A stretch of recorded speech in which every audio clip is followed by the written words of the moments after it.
சற்று முன் ஒரு செய்தி கிடைத்திருக்கிறது, என்னவென்று பார்க்கலாம்.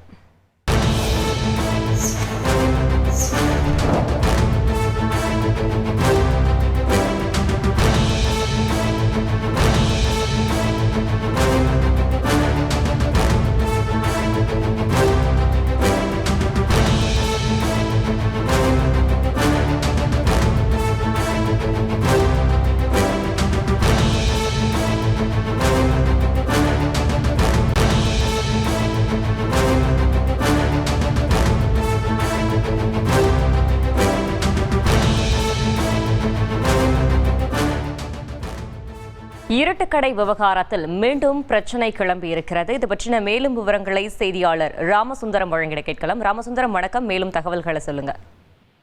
திருநெல்வேலி மாவட்டத்துல பிரசித்தி பெற்ற அல்வா கடையாக விளங்குவது இருட்டுக்கடை. இந்த இருட்டுக்கடையில தற்போது அந்த பிரச்சனைகள், பல்வேறு விதமான பிரச்சனைகள் பூதாகரமாக வெடித்து வருகிறது.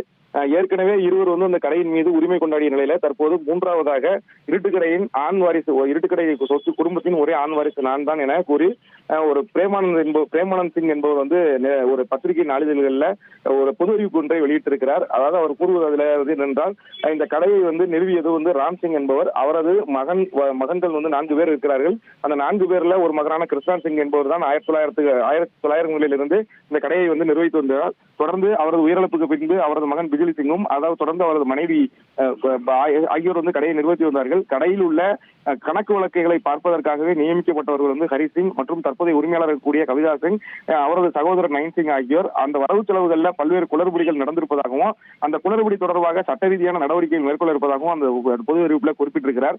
மேலும் சுலோச்சனாபாய், அதாவது பிஜிலி சிங்குடைய மனைவி சுலோச்சனாபாய் உயிரோடு இருந்த போதே ஆண் வாரிசான என்னை அழைத்து இந்த விவகாரம் தொடர்பாக, சட்டவிரோத விவகாரம் தொடர்பாக தகவல் தெரிவித்ததாகவும், இது தொடர்பாக 2023 ஆண்டே அந்த சொத்துக்கள் பிரிப்பது தொடர்பாக, கூட்டு சொத்தாக உள்ள இருட்டுக்கடையை பிரிப்பது தொடர்பாக நெல்லை மாவட்ட முதன்மை உரிமையியல் நீதிமன்றத்தில் வழக்கு ஒன்றை தொடர்ந்திருப்பதாகவும் அந்த இதில் குறிப்பிட்டிருக்கிறார்.